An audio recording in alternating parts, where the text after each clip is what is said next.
Estamos de nuevo hablando con los que saben, hoy con un personaje que está en boca de todos los medios de comunicación en el país e incluso en el exterior, el presidente del Senado, doctor Mauricio Liscano Arango.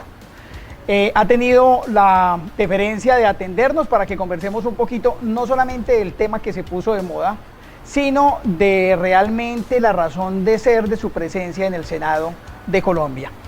Doctor Liscano, bienvenido a Hablando con los que saben. Muchas gracias, Miguel Ángel, muy amable por su invitación, muy complacido estar aquí. Bueno, partamos de un punto. Mauricio Liscano, ¿por qué resulta en la política si había tenido una experiencia tan difícil por la situación que vivió el papá?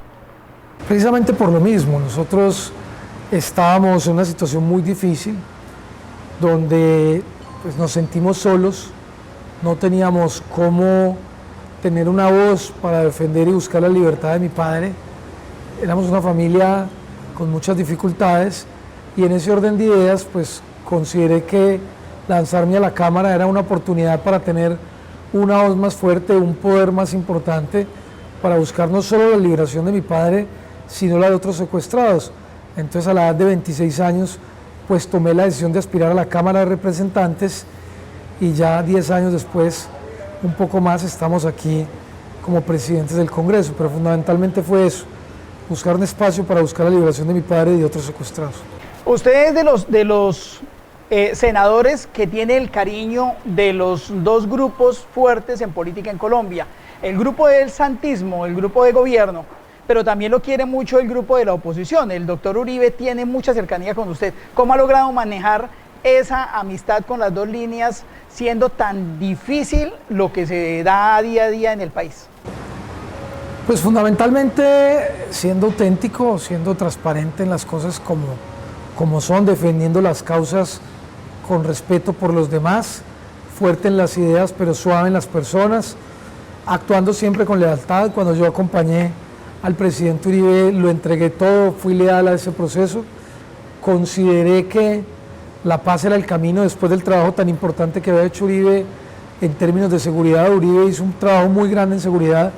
Y después de ese gran trabajo de seguridad, pues el fin último de la paz, de la seguridad, perdón, es la paz. El estadio superior de la seguridad es la paz. No se contraponen, como han querido decir en Colombia, de que la paz va en contra de la seguridad. Por el contrario, buscar la paz es conseguir la seguridad.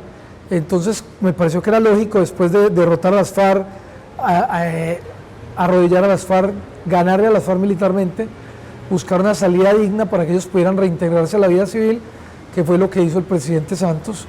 Por eso hemos acompañado esos dos procesos con coherencia, sin entender que hay ninguna incoherencia en tales decisiones. Normalmente el colombiano habla del senador de X o Y región. ¿Qué tan difícil es para ustedes como senadores poder representar a un país cuando existen regiones que no les han dado ningún apoyo? ¿Se sienten ustedes también comprometidos con esas regiones? Nosotros somos senadores nacionales y la mayoría de nuestras acciones son para Colombia entera. Las leyes que aprobamos, los debates que hacemos es para beneficio de todos los colombianos. En el caso como presidente del Congreso, pues yo no presido una institución para Caldas o para Antioquia, que son las regiones que me han elegido, y Cundinamarca, sino para todo el país. Prueba de ello es que estamos aquí hoy en Villavicencio, que vamos a hacer un foro el día de mañana, que estamos trayendo oportunidades, estamos trayendo propuestas, estamos poniendo las regiones a reflexionar y tenemos por supuesto ese gran compromiso de no trabajar solo por una región, sino por todo Colombia. Bueno, la Sierra de la Macarena se habla de que grandes yacimientos mineros, no solamente petróleo, sino se habla de materiales preciosos. Ustedes en Caldas, en el municipio de Marmato, viven el día a día de estas personas que viajan detrás de un sueño y que resulta no ser realidad. ¿Cómo organizar a estas personas para que cuando se despiertan estas fantasías, estos espejismos, realmente se den cuenta de que eso no es tan fácil como parece? Es verdad, Adam Smith, que escribió un libro muy importante en economía, tal vez uno de los libros clásicos de la economía, que se llama La riqueza de las naciones, que fue el primer libro pues importante de economía, hablaba de que pobres los países que vivían de la minería, porque la minería no necesariamente siempre trae riqueza, muchas veces también trae pobreza, prostitución, desolación, narcotráfico, Es decir, la minería es una locomotora que hay que saberla encauzar, que depende mucho de un Estado organizado, de unas zonas de explotación organizados, de unos planes de ordenamiento territorial de los municipios que realmente hoy en Colombia no funcionan. Entonces, hoy tenemos un gran problema porque eso se empieza a explotar de manera desproporcionada, descontrolada, y después cuando ellos llegan se van a dar cuenta, pues ya tienen un gran problema social que la misma policía no les puede sacar porque deja sin empleo a 3.000, 4.000, 5.000, 6.000 familias. Entonces yo lo que siento es que eso hay que ordenarlo desde el principio.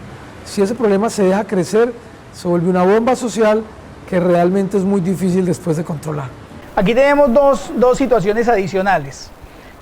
La cantidad de agua que se produce en el macizo colombiano y que toma hacia el oriente, que está siendo o se está poniendo en riesgo por cuenta de la deforestación que se está dando en las partes altas.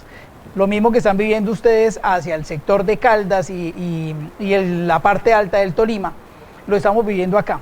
¿Qué se está haciendo desde el Senado para lograr fortalecer estas leyes que impidan la destrucción del medio ambiente? Colombia tiene un gran problema y es que está acabando con las cuencas, está acabando con los páramos. Los páramos y las cuencas hidrográficas son los mayores productores de agua en nuestro país. Estamos realmente deforestando de una manera impresionante, perdemos miles y millones de hectáreas al año en deforestación. Colombia tiene que tomar unas decisiones importantes porque producto de toda esa deforestación es lo que estamos viviendo hoy. Nos gastamos mucha más plata en prevenir el riesgo, nos gastamos mucha más plata en resolver los problemas de los derrumbes. Todo lo que tenemos hoy es derrumbes, inundaciones en La Mojana, inundaciones como las que sucedió hoy en Gachetá, Cundinamarca, o en el Huila, no recuerdo el municipio que sucedió el derrumbe hoy esta mañana. Pero todo lo que está sucediendo, fundamentalmente Campo Alegre, Huila, todo eso que está sucediendo es fundamentalmente porque estamos acabando con las cuencas hidrográficas, que son las que no solo producen el agua, sino que previenen los derrumbes. En épocas de sequía, pues capturan el agua, en épocas de sequía sueltan el agua, en épocas de lluvias capturan el agua, y nosotros no estamos realmente haciendo ese trabajo bien. Eso está llevando a que tengamos mucho más prolongados los inviernos, mucho más prolongadas las sequías, y que nos vamos a quedar realmente sin agua. Hay que tomar medidas. El ministro de Medio Ambiente, quien además vamos a invitar al foro, está muy comprometido en un proceso de reforestación. Hay que prohibir, como presentamos un proyecto de ley, la minería en los páramos, y tenemos que volver a recuperar las cuencas hidrográficas. Las corporaciones autónomas regionales no han hecho bien ese trabajo, no ejercen un debido control, no tienen herramientas, no tienen dientes, y han permitido que todo este paraíso natural en el que vivimos se empiece a acabar. Y va a llegar un día en el que nos vamos a quedar sin agua, y eso es lo único que tal vez no se puede reemplazar. Tenemos una situación especial con el Quimbo. Hay un daño ambiental ecológico grandísimo que ya es irreversible. ¿Qué tipo de sanciones reales habría para esos funcionarios que no cumplieron con su tarea? Porque ustedes finalmente desde el Congreso son los encargados de hacer el seguimiento a esos funcionarios que no son capaces. Pues el Congreso la única herramienta que tiene es la herramienta de la palabra, el control político, que es una promoción de censura, pero fundamentalmente ya este tipo de controles pues, más eficientes pues, tienen que depender de la Fiscalía, de la Contraloría, quienes deben ser quienes tomen esa decisión. Bueno, el proceso de paz tiene un elemento que para quienes hemos vivido en esta región, esta media Colombia, es relevante, y es que los grupos armados ilegales ejercían autoridad en muchas regiones, y al retirarse estos grupos, al entregar sus armas y al desaparecer la autoridad, suponemos el actuar desenfrenado de los colonos para tumbar montes, para acabar con la flora, con la fauna.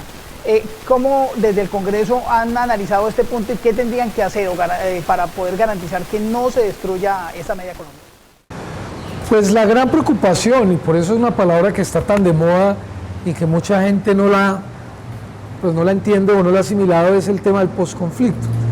Más importante que resolver el conflicto es evitar que se recicle la guerra y que ayuden nuevos conflictos. ¿Por qué voy a eso su pregunta? Porque las zonas que deja las FARC tienen que ser copadas con la institucionalidad. Si nosotros esas zonas que deja las FARC, que son zonas generalmente ricas o en minería ilegal o en coca, porque pues los grupos al margen de la ley se sientan donde hay recursos para poderse financiar, generalmente o siempre recursos ilegales, entonces nosotros tenemos que llegar con la institucionalidad. Yo he nombrado una subcomisión del Congreso que no solo ha luchado la liberación de los niños, sino que también está buscando la posibilidad de que las fuerzas militares copen esas zonas, lleguen a esas zonas y realmente puedan tomarse esas zonas con institucionalidad. Esta semana nos vamos a reunir con el ministro de Defensa para revisar ese tema. Eso implica cuidar los bosques, eso implica cuidar el medio ambiente, eso implica tener carreteras, si es para carreteras, colegios, escuelas, desarrollo. Bueno, se puso de moda hablar de corrupción y todos los políticos ahora son una porquería, dicho por los mismos políticos que están haciendo campaña con la bandera de la corrupción. ¿Cómo ve usted el Congreso que está presidiendo en este momento? Este es un Congreso bueno, un Congreso de gente muy capaz.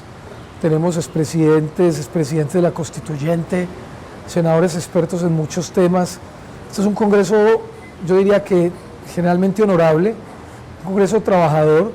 Yo entiendo que la gente tiene una percepción diferente del Congreso, pero se hacen los debates, se aprueban las leyes, inclusive todo lo que sale del mismo Congreso sale de los mismos congresistas. Que hay que bajarle el sueldo a los congresistas es una propuesta de congresistas. Que hay corrupción es una denuncia de los mismos congresistas. Entonces es una institución que está en permanente cambio. Por supuesto hay que reconocerlo, tiene un nivel de desprestigio alto, la política está desprestigiada, pero yo diría que por lo menos este Senado es un Senado con una gran altura académica, una gran capacidad de debate y están las figuras más importantes del país. Ahí no hay nada más que de la tierra de lo que está en el Congreso. Usted forma parte del partido de la U y en el partido de la U, así como hay personajes como usted, jóvenes, con una hoja de vida de trabajo público, aparte del tema de Congreso, sino un trabajo previo. También hay personajes como Armando Benedetti, de quien uno no conoce una trayectoria grande, pero sí conoce una lengua bastante agresiva. ¿Cómo hace usted para trabajar en un mismo partido político con gente tan agresiva frente a su trabajo, por ejemplo? Paciencia, verbal continencia, hablar o callar según conveniencia, me enseñaron a mí. Esa es la política, llegar a las grandes ligas de la política implica discutir, pelear, controvertir ideológicamente y políticamente con figuras como Benedetti, pero hay que hacerlo, es decir, y lo hacemos con el total respeto, con la total consideración, y todos tenemos un camino, una agenda de servicio. Lo importante es no dejarse distraer de lo que ellos quieren, que es ponerlo a uno en el ring del debate, de la confrontación, del insulto, y mantenernos haciendo cosas, produciendo cosas por Colombia. Bueno, una de las razones por las que hay corrupción, según lo que nos dicen a nosotros a través de las redes sociales, es que ustedes están alejados de la realidad del país y que es por ello que un salón de clases pequeño de 6 metros por 4 metros puede costar 240 millones de pesos fácilmente, lo que costaría una casa de estrato 4 en cualquier lugar del territorio, con servicios, con cocina, con todo el asunto. ¿Pueden ustedes desde el Congreso revisar qué es lo que está sucediendo con esos presupuestos? ¿Por qué son tan inflados los presupuestos para construcción de salones, de acueductos y de los servicios básicos en general? Sí podemos revisar, es parte de nuestro control, pero es muy importante que la sepa presente que con los congresistas no ejecutamos recursos, lo hacen las entidades territoriales, son los alcaldes, los gobernadores o el gobierno nacional. Cuando estos proyectos están inflados o hay sobrecostos, o hay mala entrega de las licitaciones, pues los congresistas tenemos el deber de denunciar si lo conocemos, pero fundamentalmente quien tiene que operar ahí son las contralorías, las personerías, los mismos alcaldes que no se deben prestar para eso, los gobernadores que no se deben prestar para eso, y la Fiscalía y la Procuraduría que tienen que tomar decisiones eficientes. Nosotros los congresistas se nos prohíbe utilizar recursos públicos. Dicen que algunos lo hacen, pero yo creo que ahí es donde el Estado tiene que actuar en verificar qué es lo que está pasando. Tenemos una frontera complicada. Bueno, Ecuador está digamos que tranquilo ahora con la segunda vuelta, pero Venezuela cada día se calienta y se calienta más. Desde el Congreso de la República, ¿cuál es la posición frente a lo que está sucediendo con Venezuela? La posición es que es muy grave, que han violado todos los derechos fundamentales, todos los derechos políticos, que nosotros hacemos un llamado para que la democracia vuelva a Venezuela. Yo estuve con el presidente de la Asamblea Nacional de Venezuela la semana pasada en Bogotá, lo estamos apoyando. Entonces luego sí queremos que Venezuela por lo menos garantice los mínimos derechos políticos para que la democracia vuelva a este país. Bueno, en Colombia tenemos una situación nueva y es que entra una izquierda extrema, podríamos llamar, a jugar en el espacio político. Tenemos una izquierda moderada, Partido Verde, Polo Democrático, etcétera, etcétera. ¿Qué tan preparados están los partidos que podríamos llamar tradicionales para enfrentar esa nueva izquierda que podría llegar? ¿Podrían en determinado momento perder ustedes el control del país? Pues digamos que hoy hay un gran problema, son los extremos. Hay una gran extrema derecha y una gran extrema izquierda, que por supuesto muchos jugando a desprestigiar las instituciones para poder tener un espacio político en nuestro país. Me parece que eso es muy riesgoso, porque si debilitamos las instituciones puede tomarse Colombia el populismo y pueden existir cosas que realmente sean muy graves. Entonces, en ese orden de ideas, pues lo que yo siento y lo que yo creo es que los colombianos tienen que tomar decisiones responsables. Nosotros estamos haciendo un trabajo responsable. Tenemos que volver a captar el centro, no dejarnos llevar por los extremos. Vamos a hacer un corte y luego de este corte quiero que me cuente un poco lo que se está viendo en la política mundial con Trump, con Marine Le Pen en Francia, con todo lo que se está notando, y es la salida del político tradicional y el ingreso de un político muy diferente, muy de los años 40, manejando el país. Estamos hablando con los que saben, con el presidente del Senado, el doctor Mauricio Liscano Londoño.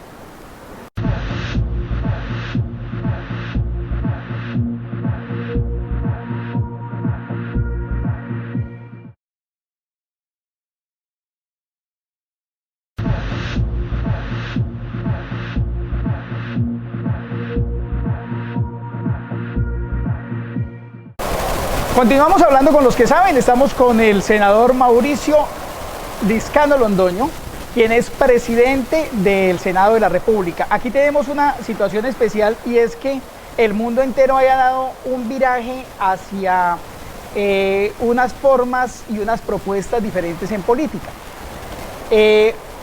¿Cómo ven ustedes desde el Congreso colombiano lo que está sucediendo con Estados Unidos, por ejemplo, que votó por el señor Donald Trump?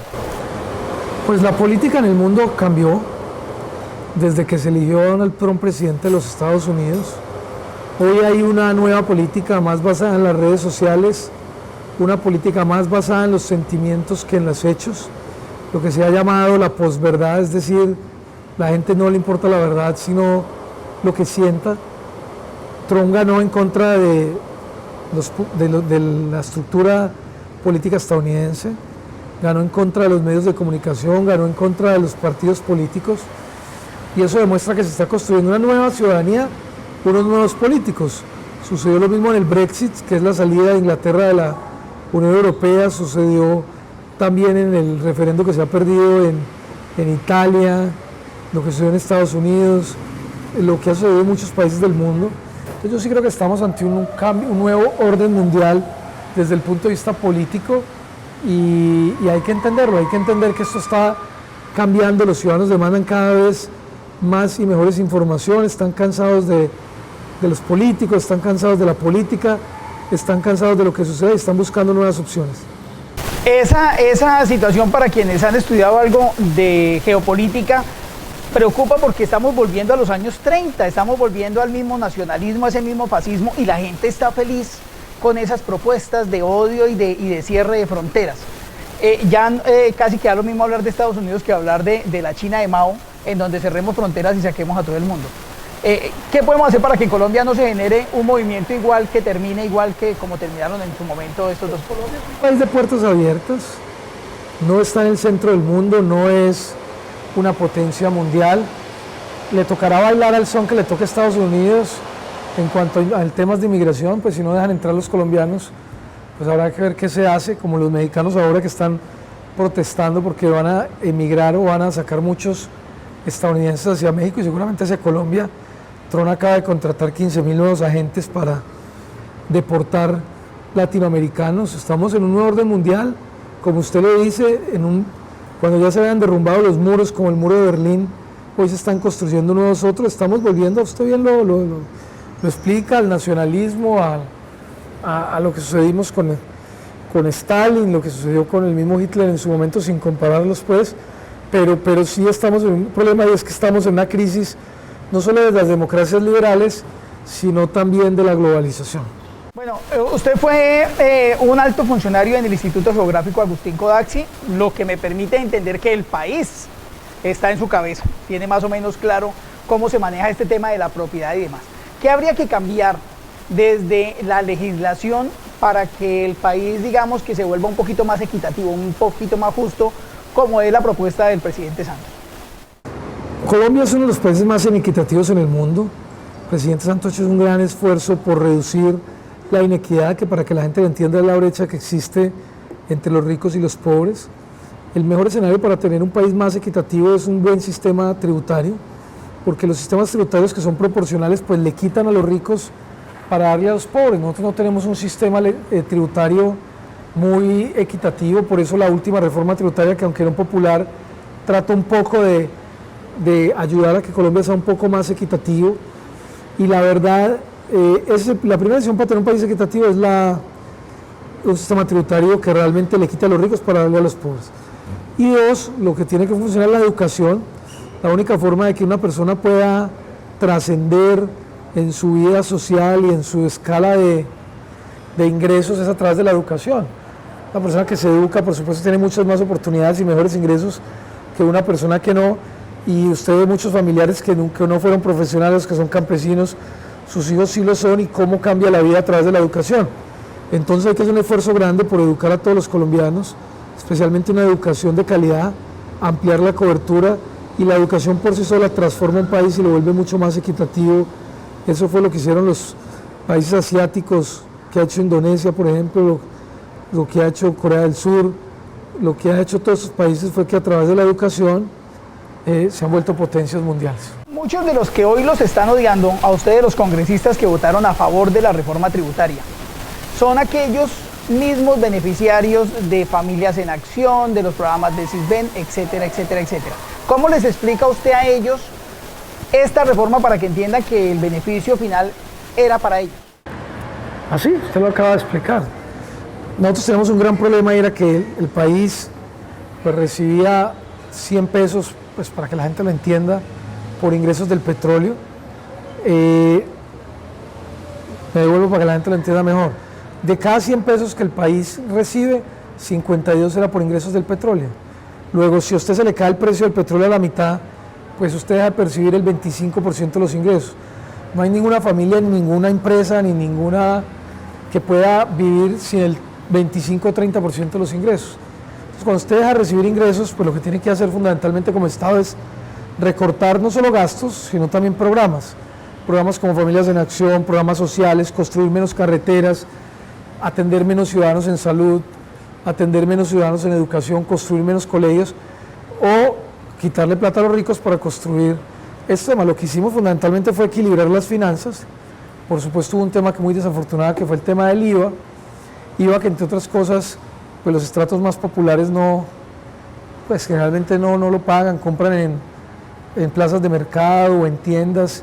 Entonces sí hubo un apretón del cinturón, pero lo importante de esto es que pudimos mantener el crecimiento de la economía, pero a la vez también la inversión en programas sociales. Bueno, a uno de los invitados que tuvimos hace pocos días nos decía que el gobierno parecía empeñado en hacer imposible de cerrar la brecha entre ricos y pobres, es decir, que la clase media tendía a desaparecer, y no a desaparecer volviéndose rica, sino volviéndose pobre. ¿Cómo ve usted la situación de la clase media? Pues en Colombia se ha venido construyendo una clase media fuerte a raíz de este boom que tuvimos de las materias primas hace 2 o 3 años. Tuvimos 10 años, Latinoamérica tuvo un boom de materias primas, lo que se llama económicamente los commodities, precio del café, precio del petróleo. Eso nos ayudó mucho a salir a crear una clase media que es la que estamos tratando de proteger con esta inversión social, porque si nosotros dejamos de invertir socialmente, se nos aumentan otra vez, se nos dispara la pobreza, la clase media se nos cae otra vez a la pobreza y perdemos todas las conquistas sociales que ha logrado Colombia en los últimos 10 o 20 años, que son enormes. Lo que pasa es que esa clase media es la que nos dice, mire, yo tengo un hijo estudiando bachillerato, si quiero que entre a la universidad, tengo que bajarme a estrato 2 o no puedo aspirar a un subsidio educativo. O sea, mi hijo está condenado a no ir a la universidad por ser de clase media. Y así con todos los servicios, nos dicen, para nosotros es imposible hacerlo. ¿Hay alguna propuesta que pueda desarrollarse para que esa clase media también se vea beneficiada de alguna manera? Hay que discutirlo, no es fácil, porque es cierto, la clase media está en un sándwich, pero usted tiene que ayudarle primero a los más pobres y después a la clase media. Usted no puede ayudarle a la clase media por encima de los más pobres. Ahora, la clase media hay que ayudarle con otro tipo de cosas, créditos más baratos, ICTs, carreteras, empleo, educación más gratuita en la universidad pública. Sí, a la clase media hay que ayudarle con unos bienes públicos que el Estado pueda proveer de una mejor manera para que esa clase media no pierda el poder adquisitivo y pueda tener servicios de calidad, deporte, canchas de fútbol, colegios de buena calidad, empleo. Lo más importante para una persona de clase media es el empleo, pero para la baja también, pero empleo de calidad, que le puedan pagar por su nivel de educativo que logró. Tenemos una crisis a nivel nacional que es la crisis de la salud y se plantea que la crisis de la salud tiene que ver por un lado con la ley 100, pero por otro lado con la falta de ética de quienes administran las empresas prestadoras de salud, que se dedicaron fue a enriquecer su empresa y no a prestar el servicio. Desde el Congreso están desarrollando alguna propuesta para cambiar esa situación y volver de pronto a un formato que no sea seguro social, pero que sí nos lleve a una prestación de servicio para la comunidad en general. Pues nosotros hemos venido preparando con el partido y hemos venido preparando con varios congresistas la posibilidad de eliminar las EPS, sobre todo en el régimen subsidiado. Nosotros creemos que las EPS primero no cumplieron su papel asegurador. Es que un asegurador tiene que tener capital, primero que todo, para poderle dar a sus asegurados un buen servicio. Estas empresas no tienen un gran capital, lo único que han hecho es trabajar con la plata del Estado, con burro amarrado, no pagarle a los hospitales, creer que sus ganancias son inversamente proporcionales a el mal servicio que prestan, es decir, pues si atienden 10 pacientes, pues se gastan 10 pesos, si atienden uno, pues se gastan un peso, pero prefieren atender un paciente para ahorrarse los otros 9 pesos. O sea, juegan con la salud de la gente para poder tener rentabilidad. Eso nos parece que es un modelo que ya fracasó, que el Estado está cansado con eso. Luego sí es muy importante que nosotros podamos reformar el sistema de salud, porque yo diría que una de las grandes preocupaciones hoy del pueblo colombiano es la salud. Las cifras que se revelaron esta semana indican que crecimos apenas el 2.6, se esperaba 4.5, incluso habló de 5.5 al comienzo del anterior año. No se ven opciones fáciles porque el mundo, la economía mundial está más dura, Estados Unidos nos va a poner más dificultades. Desde el Congreso, ¿qué están viendo para que desde la legislación se pueda mejorar esa posibilidad de desarrollo del país?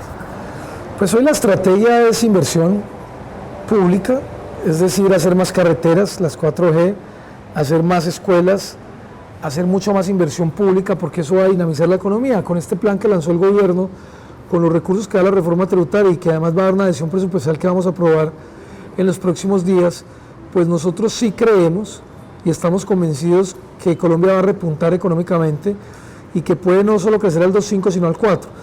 Hay que entender que Colombia es el segundo país de Latinoamérica después de Perú que más crecimiento económico tiene. Al lado de este tema del crecimiento está el día a día de la gente. Los muchachos no los ve uno con sueños. Los muchachos de hoy no tienen la esperanza que puedan tener los muchachos nacidos en los años 70, incluso los años 80. ¿Cómo despertar en ellos esa alegría si todas las estructuras en las que creían los viejos ya no son creíbles? Si en el Congreso no se cree, si en la iglesia no se cree, si en las fuerzas militares no se creen y si en la justicia no se cree.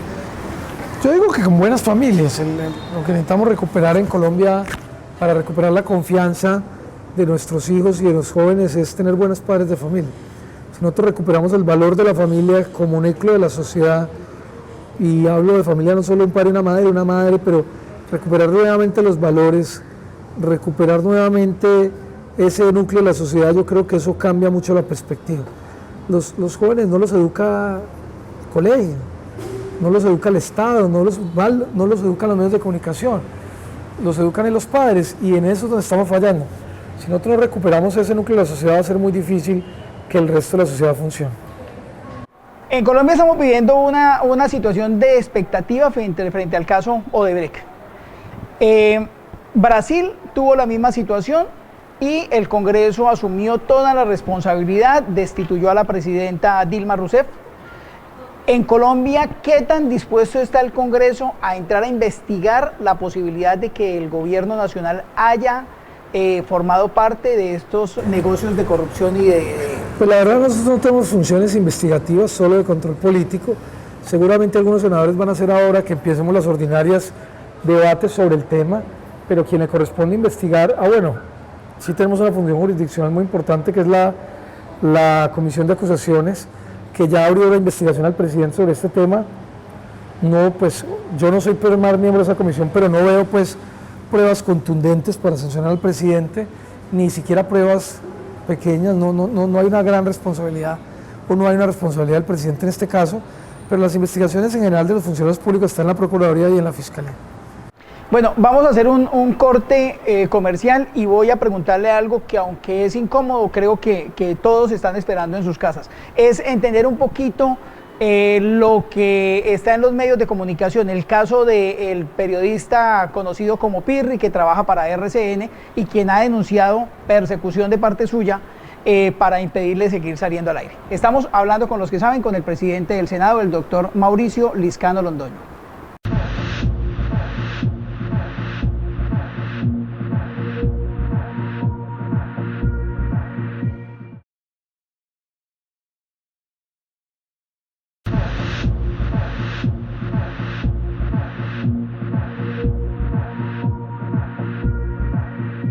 Bueno, quiero poner primero a la gente en contexto. Estamos hablando con el presidente del Senado, el doctor Mauricio Liscano.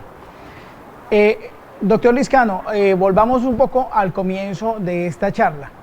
¿Hace cuántos años fue secuestrado su papá? ¿Cuánto tiempo duró allá? Y mientras tanto, ¿qué estaban haciendo ustedes? Mi padre fue secuestrado el 5 de agosto del 2000. Estaba mi papá inaugurando una cancha en un municipio de Río Sucio, Caldas, en una vereda que se llama la vereda de Getsemaní, si mal no me acuerdo. Fue secuestrado por el Frente Aurelio Rodríguez de la FARC, estuvo 9 años secuestrado. Lo secuestraron antes de que yo me graduara en la universidad y volvió cuando yo ya era representante de la Cámara. Cuando él es secuestrado, ¿él estaba siendo objeto de algún tipo de investigación por su actividad política? No, mi papá simplemente fue secuestrado y nunca tuvo ningún tipo de investigación. Bueno, ustedes siempre han estado ubicados en la región de lo que llamaríamos el Viejo Caldas. Nosotros siempre hemos estado en el tema de Manizales. Bueno, estando en esa región, ustedes deciden adquirir un predio. ¿Eso fue hace cuánto tiempo? No, pero es que el predio eso es un cuento diferente. Eso fue en el 2012. O sea, hace apenas 4 años, 5 años. Sí, pero además es que ahí no, si usted me está preguntando sobre ese tema de las tierras, ahí no hubo ningún tipo de despojo. Sobre esa tierra nunca, es que los medios han relatado mal los hechos. En esa tierra nunca hubo despojo, nunca hubo violencia, en esa tierra nunca vivían unos pobres campesinos como lo hicieron ver al país.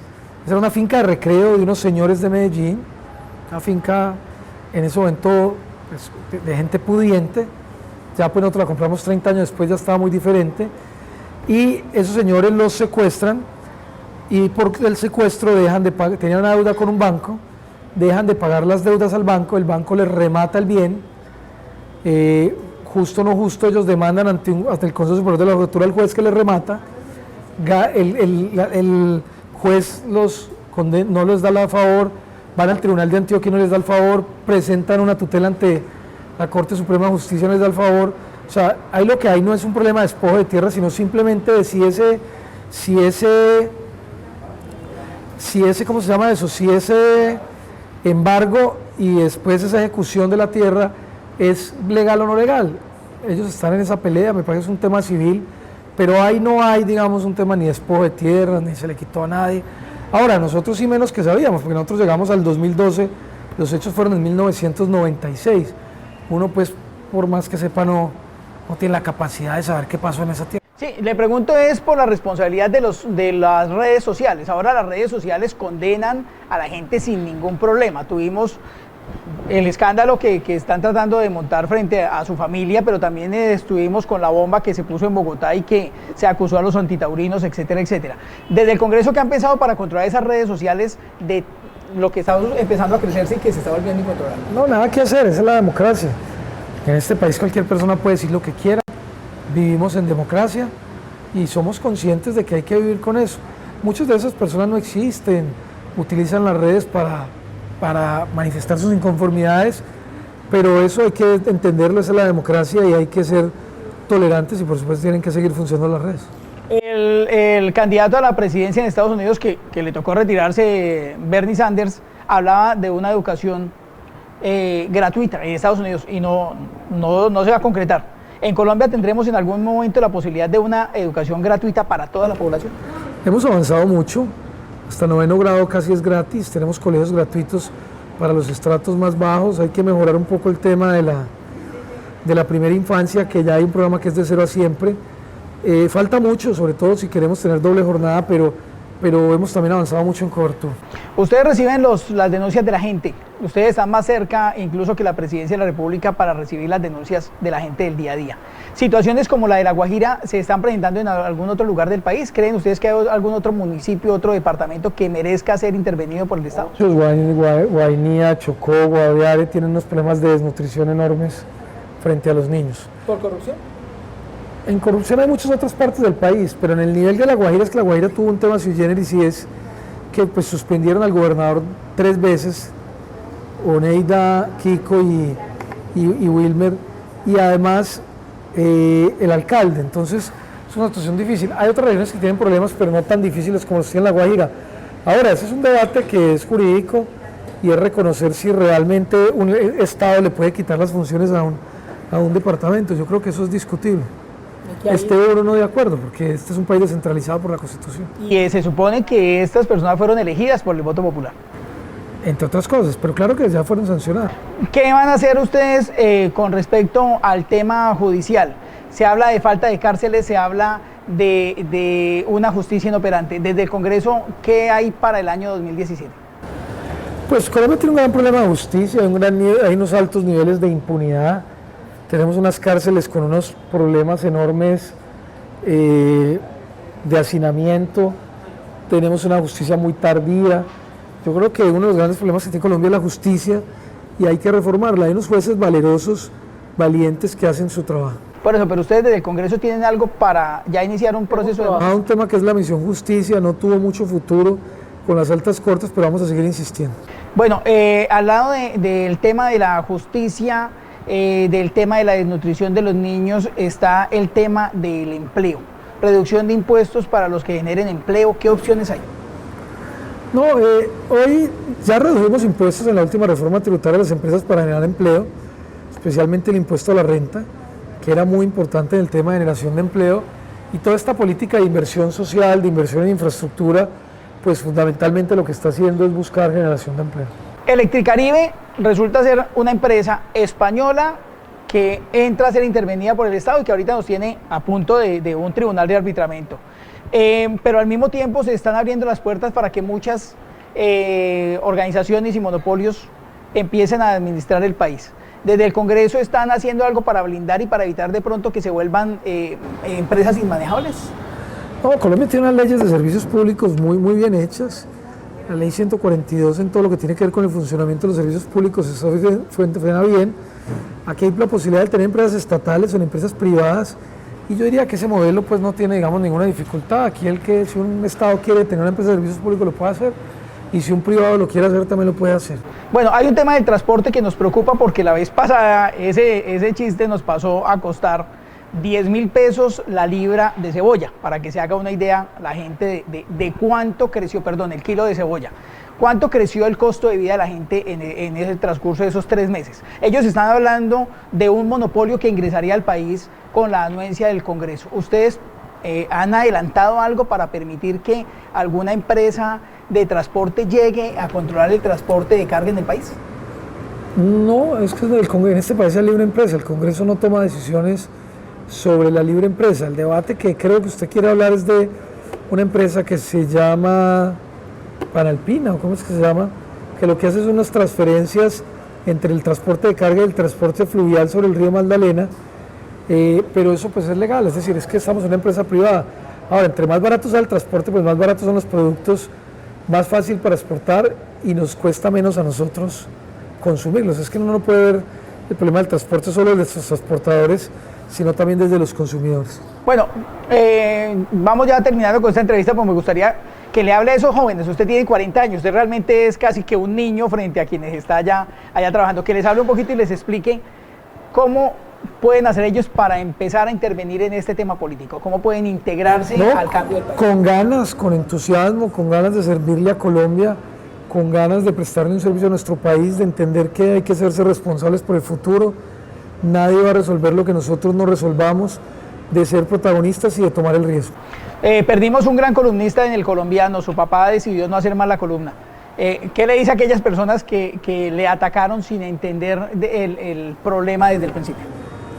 ¿No? Como dice mi papá, los perdonamos, esa es la democracia, la verdad triunfará y esperemos que así sea.